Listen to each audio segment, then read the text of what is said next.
here's Brody Brazil. So as far as I know, and as far as I can tell, this situation in Buffalo with the KeyBank Center, two things. It, number one, came out of nowhere.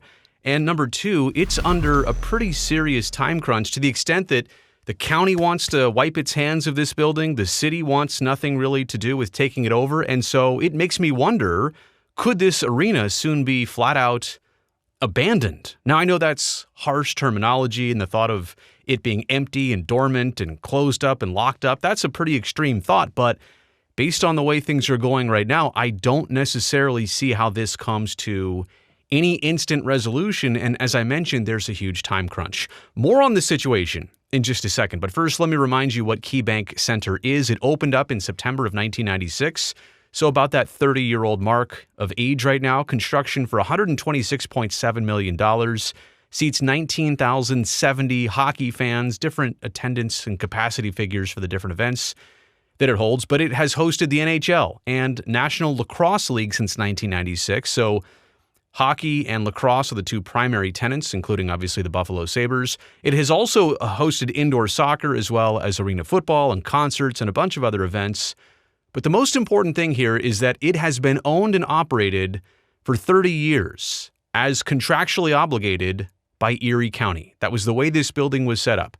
The county was going to own it and operate it, and the Buffalo Sabres were supposed to do all of the necessary repairs and improvements that they wanted to the building over time.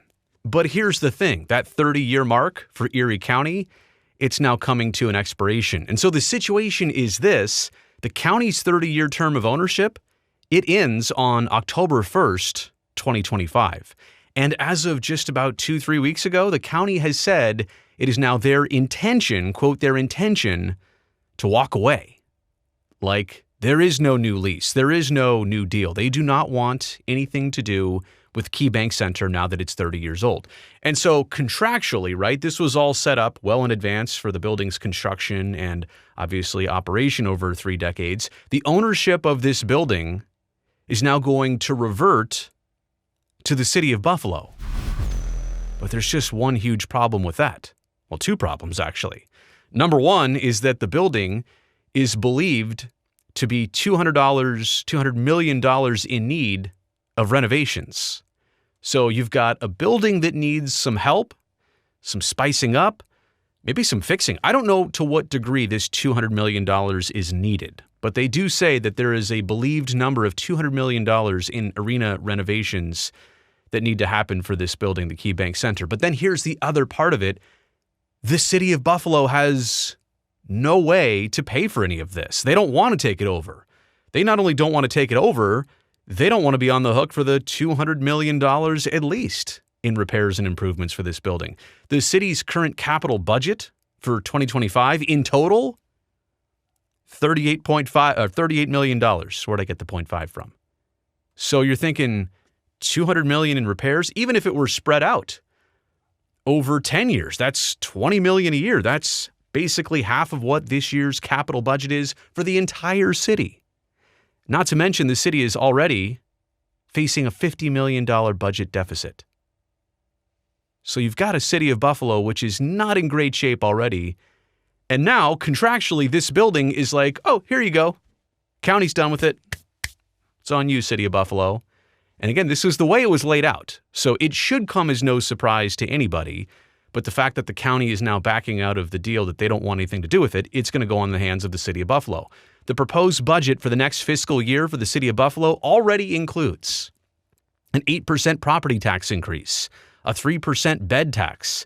They're going to sell city-owned parking garages. They need money. They need funding that they do not have right now. The city of Buffalo is not in great shape. So to ask them to take this on, as you'll see here from City Council member Mitch Nowakowski, quote, there's no way that the city could, at this time or in the near future, afford to take on such a large, monumental task of KeyBank Center and then investing resources in it.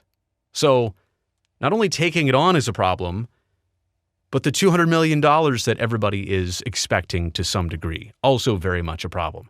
The city's trying to make this obvious, and the timing on this is rather terrible. It's just kind of like two ships crossing in the night. They can't see each other. So the county is basically saying here in early April, they said it a few weeks ago, that they can't stick with this deal, but it expires on the 1st of October. So it's about a 6 months heads up is what they're giving the city. But the city is currently trying to finalize their budget for next year by May 26th. So there is some time. We're still about a month away from that. But the point is, they're now trying to figure out, if we have no other choice but to take this on, we inherit this arena and its issues and everything that comes with it, they have to try and now slam everything they need into a budget by May 26th for this arena. So it's kind of catching them last minute. This would have been more helpful to know in, say, probably October. There's also this. The city council is on break in August, and they only return in September. So even with the budget needing to be finalized by May 26th, it kind of only leaves June and July to sort out the entire scenario before October 1st. You see what I'm saying here, right? Like, there's not as much time as you think for the city to figure this out. The city is also apparently trying to get the state of New York now involved because, well, the county's out and the city doesn't want to be in. So what's another government entity? Well, how about the state of New York? Maybe they can chip in. Maybe they want to take some ownership in the building. Spoiler alert, they definitely don't. But how about the Buffalo Sabres in all of this? We'll get to our takeaways here. It's like they might have some urgency behind this too, not knowing if their home is even playable next year or available next year. The Buffalo Sabres were previously responsible for upgrades and fixes. It seems like if we already all know that, well, there's $200 million in need of repair and upgrades, I mean, they were responsible for it in the old contract, right? So that lease with the county's ending. But if there's a new deal with the city, if the city is now the landlord and they have to work up a new deal, it might be so that the Buffalo Sabres are going to try and negotiate their responsibility of fixing and upgrading the arena with a brand new deal. They're going to try and get off the hook here. Okay? So that's the whole point in the $200 million. The city's like, we can't take this on. We can't take on the project. We can't take on the $200 million. But yeah, where do the Buffalo Sabres fall in any of this? I don't know. That's the big question here. There's also another question of, well, what if the city just doesn't do the $200 million in needed repairs and upgrades? And that brings us to the question of, well, what exactly is the $200 million? Are we talking about luxury boxes that need to be renovated? Are we talking about stuff that is more of a want than a need? Or are we talking about like pipes falling apart and electrical work that needs to be done and a brand new HVAC system or a new ice plant for the hockey rink? Like, are these need or want items? If they're want, then maybe the city can more afford this and take it on and just not have to pay the $200 million or defer it or whatever, or ask the team to pay for it. But I would want to point this out again. This is kind of my last takeaway. I don't know if it's the most important takeaway in all this, but I would hope that the Buffalo Sabres are prepared with a backup plan here, because all of this might be out of their entire control, right? If the county doesn't want to operate the building and the city doesn't want to take it on, then my point about KeyBank Center being abandoned, like, it's not far-fetched. I'm not saying that this is likely to happen or this is the way it's going to go, but it's not impossible that nobody wants this building. It's easier to just chain it up and put the padlocks on it, let nobody in the building, and say, well, it's just deserted right now. It's abandoned right now until we can figure out who's going to take it on, who's going to pay for it. But in the meantime, yeah, what do the Buffalo Sabres do? So let me know what you think about all this in the comment section below. I'm sure there are some New Yorkers watching this channel, some people from Buffalo.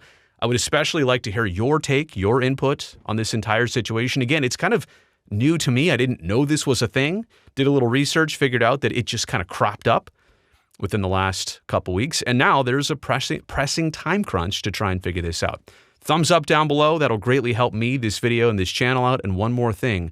Please, if you're not already, go down there and hit subscribe to this channel. That way I can definitely see you back here next time.